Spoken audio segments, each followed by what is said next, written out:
Hello, first of all, welcome to this session. It's a subject that's kind of pretty dear to my heart in terms of, why we ended up creating the RPA Academy in the first place, and kind of the real challenges we saw in the market emerging maybe 2 or 3 years ago. And then out of the blue, Maria Terekhova at the HFS Research created this fantastic paper on the exact same subject. So, Maria, thank you very much for agreeing to talk on this topic. Do you want to just give us a bit of background onto, who you are, how you got involved in this space, and what you want to share with us today? Uh, Hi, can you hear me okay? Sorry, Ed, I am hearing an echo of you. I'm trying to figure out what's going on. I'm twice as good. Let's try now. I think what you said was I happened to write a paper on a topic that was close to your heart at a very opportune moment, and now you'd like me to introduce myself. Is that correct? Exactly, yeah, perfect. Okay, great. So good news, I got rid of the echo, so now I don't have to hear everything twice. My name is Maria Terekhova. I'm a senior research analyst with a company called HFS Research. If you are in the RPA marketplace in any shape or fashion, you will probably have heard of us at some point. We're small, but I like to think we punch above our weight. We're headquartered in Cambridge, UK, where I am based, but we also have very big teams, relative to the overall size of the company in the US, mostly on the East Coast and also in Bangalore, India. I've been with the company just about a year now, and I look at RPA and intelligent automation, as well as artificial intelligence. And it's a pleasure to be talking to you today, Edward.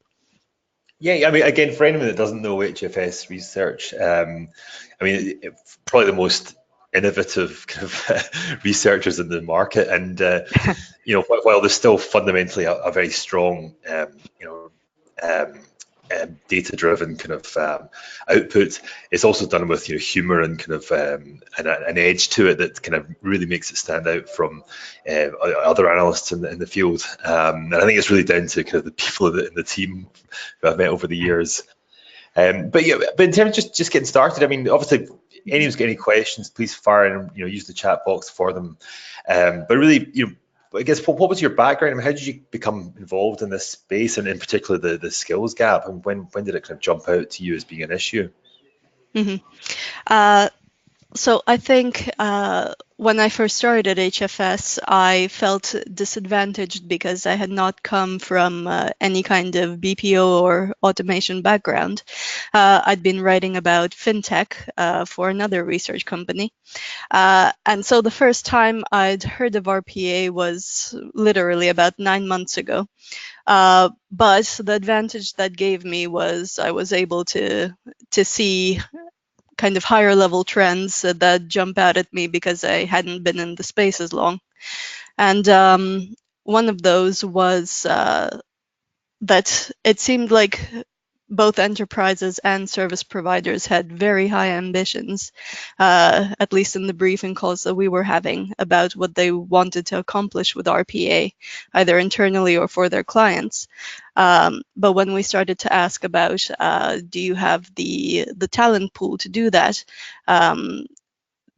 people began stuttering a bit. And so we started digging deeper, and what really helped us kind of unmask the scale of the problem was when we started research on our RPA service providers report, which we published in December. That allowed us to really quantify what the global RPA talent pool looked like, at least across the top 30 RPA service providers that we'd surveyed. And the number was really quite surprisingly low. And in terms of skill level within that talent pool, we realized that it was even shallower than we had thought. So that was probably the first time that it really hit me just how big of a problem we were dealing with. Yeah, I mean, obviously the figures. I mean, some of the figures are on the slide here, but Hmm. I mean, obviously, I think it's very important to recognize that. I mean, as you say in the first bullet point, it does take time to develop skills in any new technology, and I Mm. think what's happening at RPA is not necessarily unique to it. I think the challenge really No. in RPA is just the scale of growth that is kind of Mhm. vacuuming up, or kind of vacuum of where there just isn't the people really with the experience. Yes, absolutely. And you're right, it's not unique to RPA, but maybe people certainly disagree with me on this, I think.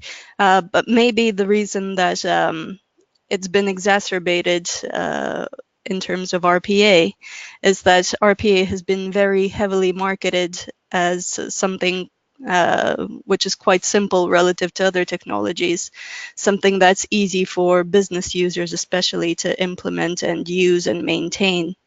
Uh, which I don't think other technologies suffer from. They don't have that image problem. Uh, People are actively told that things like artificial intelligence are very complicated and that they do require a lot of hard work to deliver results. And so I think in other areas where we see nascent technologies and we don't have quite the same gap, and also Yeah. people are more prepared. They're more prepared for that gap. They're more prepared for what they have to do to cultivate talent to get results. Yeah, I mean, I remember being involved in a blockchain startup a couple of years ago, and the very first starting point was that none of us in the room could actually do what was actually required to make the startup happen. You actually had to bring in deep experienced talent. Whereas with this, it's absolutely different. There is this Mm. feeling that it's cheap, easy, fast, and anyone can do it. Um, what I Hmm. will say, just in defense of some of the marketing, is that we've trained people in all sorts of backgrounds, and Hmm. one of my kind of standard jokes is, what do you call a room full of with four developers, four accountants, and a cardiologist? And the answer is, well, in this case, the answer was a Blue Prism training course, because we actually taught a cardiologist. So there is that. So it can be picked up. I think where you actually want to get more extreme in your deeper use of RPA, that's when you're hitting a kind of immediate kind of skills gap. So the accountant can certainly pick up the basics, or the HR person can pick up the basics, but anything Hmm. beyond that really requires a much more of a developer mindset, and that can't be created overnight. So Yeah, I mean, you're right to an extent. I mean, the whole RPA is easy tagline isn't, let's say, it's not entirely misleading. I mean, a business user can build a bot. I mean, our CEO's 9-year-old son recently built a bot, so there is some extent to which I suppose it is easier than other technologies. But there's a big difference between building one bot and automating an entire complex function or process within a multinational business, which is, yeah, I guess, the point that we're trying to get across. yeah, and I think I liked your point about you didn't. I mean, when we were building these slides, it was the side effect. It was lax cultivation. It wasn't just of RPA expertise; it was actually of deep RPA expertise, and I think that's where we're seeing the real barrier to kind of evolution, is that people are definitely doing the first stage of training. They're doing the developer training. They're doing kind of the advanced developer training, but they're not going any deeper, and necessarily Mm. formally. And then anything informally, they're kind of largely making up as they go along based on what they're doing in their own sort of work environment. So the kind of concept of entry point RPA is easy. Deep RPA is very complicated in multiple issues, but also people aren't really kind of appreciating that it requires a sort of an investment to get that kind of level of depth. Hmm. Absolutely, and I'd say that's especially true of enterprise clients, because I mean, a lot of attention is paid to what the service providers of the world are doing and what responsibilities they have for ensuring success in this whole thing. But it's like I get the feeling that enterprises are being given a free pass. It's like as soon as there's a service provider on the scene, uh, the ball's in their court. But what you say about cultivating deep expertise, what we find is, at least in the latest study that we did on RPA service providers, 75% of enterprise clients that we talk to said that they have plans to retrain or reskill their existing employees to create internal RPA talent reserves. But the truth is, we've seen little to no evidence of the required budgetary heft needed to make this happen. I mean, at the level of technical resources as well as business side sponsors and those responsible for identifying RPA use cases in their organizations. It's all very well and good saying you're going to retrain, but there's just no evidence that this is happening at the scale required. Yeah, well, I mean, again, fascinating because what we're seeing is that probably 90% of the corporate training or the organizational training we're doing is reskilling of existing people, which is fantastic. And that's a great internal message to make that you shouldn't be afraid of this technology. We're going to reskill you. But in terms of the ROI, it's always measured against the project or the cost of the project. Whereas in fact, if you've got someone who's potentially going to leave your organization, that's going to cost you upwards of $30,000 just to replace that person in terms of fine fees, lost productivity. So spending a couple of $1,000s a year reskilling them is kind of an employee value proposition and a risk mitigator and so many other factors that are actually very strong on the HR side. Mm-hmm. But I don't see organizations recognizing it in that kind of way, that it is it's a value add because of what they can deliver, but also it's a security against this person walking out the door just with the right skills and knowledge. Yeah, absolutely. I mean, that's kind of what we're trying to advocate at HFS, and the message that we're trying to push is you need to safeguard against things like that. It's bad enough not to have a deep and a broad talent pool to fall back on in the first place, but to cultivate a small one and not do anything to centralize that knowledge or let's say back it up. I'd say that's a big mistake. There has to be some way to retain that knowledge within an organization, create a database, centralize it in some other way, whether that's a center of excellence or otherwise. Once you do make that hard step of cultivating RPA expertise within your organization, just make sure you're basically saving it somewhere. Yeah, absolutely. And in terms of obviously, what I liked about the market implications you were talking about was, there's the obvious things like inability to skill, the over-promising of RPA, the quality of service. But then you quickly go on to talk about the actual business implications that are actually, beyond the technical skills. Do you want to go into those in a bit more detail? Yeah, of course. So I think what you're referring to is the findings that we brought up on change management and governance expertise. Exactly, yeah. Yeah, so this was interesting because obviously in this study we were surveying some of the biggest names in the market, some of whom obviously got stellar scores in our assessment, but almost without fail, and it's important that I say almost because there were exceptions. Even the biggest names who you'd expect to have A+ report card across the board, they were rated very, very lowly on change management capabilities and, as you have up on the slide, setup and maintenance of governance. And the interesting thing is, okay, you can say that RPA service providers aren't circulating knowledge well enough, let's say, between more senior RPA experts and more junior ones. And that's impacting their scores on both of these criteria. But I'd argue that enterprises don't seem to realize the irony of giving these scores, because change management and governance is a two-way street. I mean, how much of a comprehensive governance scheme or effective change management can you have if the client is sitting back and not getting senior staff members involved? Yeah. I mean, one side isn't pulling its weight. So we'll come to that in a second or two, but what I was taking from what you're saying in the build up to this was Hmm. that you've got people who are getting promoted because of their, you know, they don't have that much in terms of years, so they're Hmm. gaining a lot of experience, technical experience on the job. But what they're not bringing to the table is kind of the business side of it, the change management, the governance piece, the kind of probably the communication Hmm. skills, the project leadership skills. So that's kind of, even away from the technical skills, that's kind of a bigger business impact on RPA generally.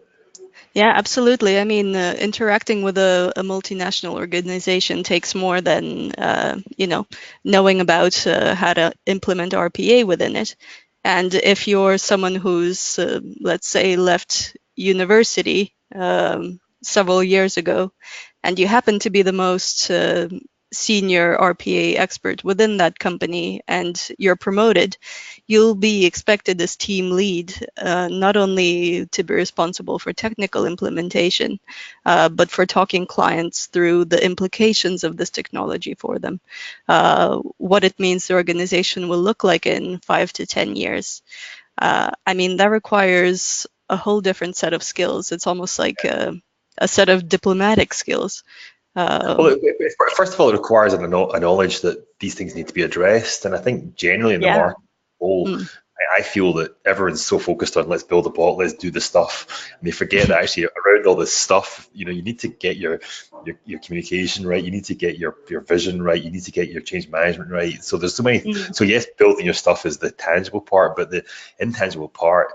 I mean, I think my concern would be that a developer or a senior developer or project manager who doesn't have that kind of broader experience just doesn't even know these things have to be done in the first place, so therefore doesn't know how to do them. Yeah, absolutely. Uh, I agree wholeheartedly. Um, and again, as I say, it's not possible to build talent out of thin air, and it's still a young market. So to some degree, it's understandable these low scores. But it's like my concern is that there's not enough being done to even think about how they're going to be addressed, and never mind actually addressing them.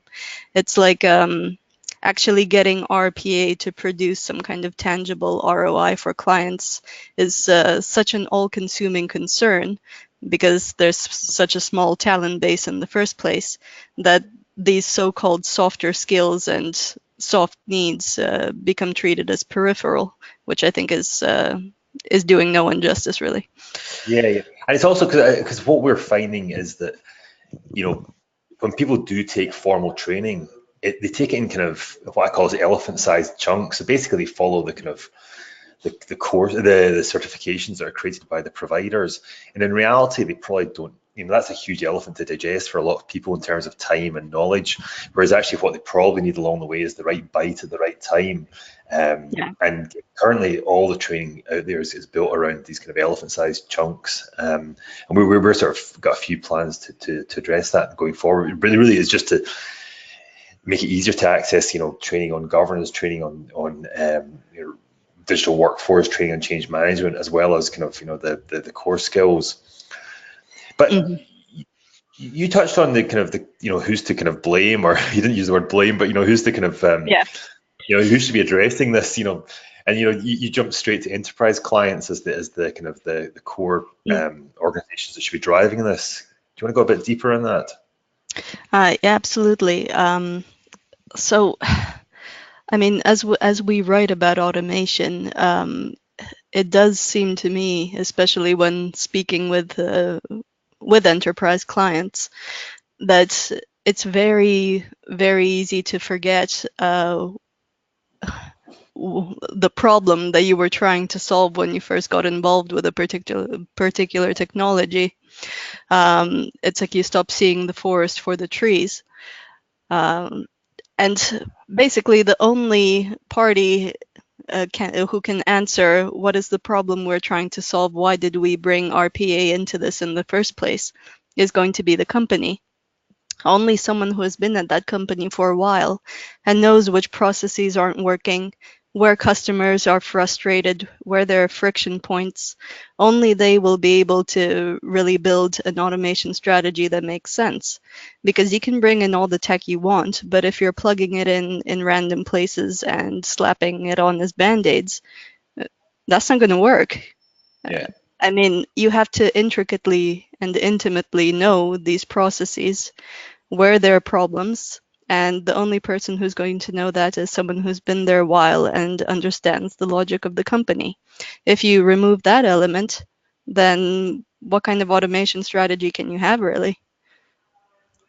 Yeah, exactly. I mean, I'd love to know the percentage of large organizations that actually bring in external parties, whether it's consultants or outsourcers, compared to the ones that just build it themselves. I'd love to. I don't know if you've seen those statistics, but I'd love to, because there is this kind of feeling that, I mean, we get involved a lot where organizations that are in transition, they've had someone in doing it for them, and now they're going, well, oh shit, Mm. we need to do this for ourselves. How do we get the skills on board to do it? But it's interesting that there is this kind of, but for the first 4 6 months, there's this kind of like, well, we'll spend the budget, we'll get started, but then the questions about ROI, the questions about expanding it and getting deeper into the organization start to hit up against the, well, who's going to do this work kind of question. We can't continue as we have done in the past with big consultancies or service providers in. But it does turn it into much more of an active conversation rather than passively just having it done to us or to the client. They're thinking about, well, we have to get off our backsides and learn this stuff. Yeah. So I think there is a lot of kind of hand washing those early months, that we'll get someone else in to do it, and that's not Mm. sustainable. Yeah, it's a bit of a cruel cycle, I could almost call it. I mean, on the one hand, clients are too passive. They assume that maybe service providers have the skills or resources that they don't, or don't have time to cultivate themselves. But on the other hand, service providers actually, as our data show, they don't necessarily have as many resources with as deep experience as their clients are assuming. So in effect, I'd argue that they're being given double the responsibility load, um, without the expertise necessary to do both their work and their clients. So. When we talk to some of the suppliers, the platform suppliers, very off the record, their biggest concern is the overselling of this, and the fact that they need skills to deliver it. And the sales message is so simple, but the delivery is going to be hard. So and if there aren't the people, then that's just going to create its own problems for the industry generally, but for specific clients who've invested the money. Yeah. But in terms of innovation, what are the best answers you've seen to solving this problem? Um, are you asking about a specific example or best Just generally, practices? what your best practice? What have you seen Mm. that's worked well or looks good or um, So there's several that we're seeing. I mean, as we say, it's still early days, but some good ones to go by, I'd say, are uh, there definitely has to be a more aggressive education push than we've seen to date. As you just said, RPA has been oversold to some extent. I'd say it's time for everyone to start being honest, start setting realistic expectations about things like training, skill levels, and effort that will be needed to get RPA off the ground. So I'd say readjusting expectations is a big ask. Second, I'd say uh, ring fencing training and retention budgets. This is especially important for enterprise clients. As I said before, we just haven't seen evidence of such ring fencing. It's being treated as an afterthought. It has to have a dedicated budget. There have to be effective training programs, whether that means partnering with a service provider, uh, yeah. or with someone else who can provide that kind of education. Um, in terms of service providers, I'd say making strategic acquisitions. I mean, we've recently seen Sykes buy Symphony. We've seen Atos acquire Syntel. This can really help boost talent pools in a market where talent's thin on the ground. And above all, I'd say pairing senior and junior resources within RPA teams that can really help the knowledge that does exist percolate across different skill levels. And again, for service providers, I'd say definitely building more regional centers close to their clients. That should be a major focus for investment, I think, because at the moment, at least from our data, we can clearly see that in the regions where service providers have the most clients, they actually have the fewest resources, which is interesting, kind of scary. Yeah, no, I mean, I was, I wouldn't say joke, but the facts are, probably 80% of the world's experience and talent is in India. And Exactly. given Yeah. given visa issues in many countries around the world, it's very hard for organizations to get those people into or closer to where the clients are, and it's a big Mm, structural issue globally, and it's not going to be resolved by us in anything we do. But in terms of mm, organizations recognizing that clients want locally located resources. They don't care where they come from, but they want someone they yeah. can touch, Mm. especially in these early days in the industry. It's a real kind of barrier to successful growth. Yeah, Um, but the good news is that a lot of the service providers we're talking to, they are investing really heavily in onshore resources and regional development centers. So I'd say it's going in the right direction. Excellent, excellent. We'll talk about immigration some other time. Oh But yeah. I like the fact you pull together training and retention budgets. Could you maybe just go a little bit deeper on that? Why was ring fencing of training and retention together? Uh, well, I'd say you can't really. I mean, it doesn't make sense to focus on one without the other. Uh, I mean, if you have such a small number, again, according to our research, about 32,000 RPA professionals worldwide, uh, obviously there's going to be competition for them. Um, so it's not just about finding these people, it's about giving them an incentive to stay where they are. Uh, I mean, And do you're you find any or 'cause I mean we don't see it from that angle, but I was wondering, do you see any organizations talking about training and retention in the one breath? I always find it two separate conversations traditionally. Not necessarily in the same breath, but many in the same sentence, if I can put it that way. Must be a long um, sentence. uh, it's just if you're going to go to the trouble and expense of cultivating someone uh, with deep RPA expertise, why wouldn't you also focus on the longer term and make sure that they are happy and challenged in a good way and happy to stay within the company? I totally agree with the logic. Just I hadn't really seen that many organizations really thinking it It's through. not many. It tends to be, let's say, those with the resources to be able to both focus on training and keep their eye on the longer term. It's Right, not right. everyone. Okay, right. I thought I was missing something there. No. Uh, and in terms of just any sort of closing message for kind of what you think is going to happen in the next sort of 1 or 2 years. I mean, obviously the talent pool will get deeper just by dint of the Mm-hmm. clock ticking and the Yeah. amount of work taking place. But do you see other big trends emerging in the next couple of years? Well, what we're seeing now is, I mean, almost every single interview we've had with RPA enterprise clients, they've said in some form or another that they're going through a major stage of disillusionment. Um, Basically, with their approach to RPA so far, they said that we probably should have done more scoping when we started. We used to think of RPA as a silver bullet, but we see that we have to step up and start doing something. What we're also seeing is clients realizing that maybe RPA is suited to less use cases within their companies than they originally thought. So they're casting their eye further, looking at how to combine RPA with things like smart analytics and AI. And I think as this happens, maybe I'm being an optimist here, but I think enterprise clients are going to develop more of a holistic perspective on automation.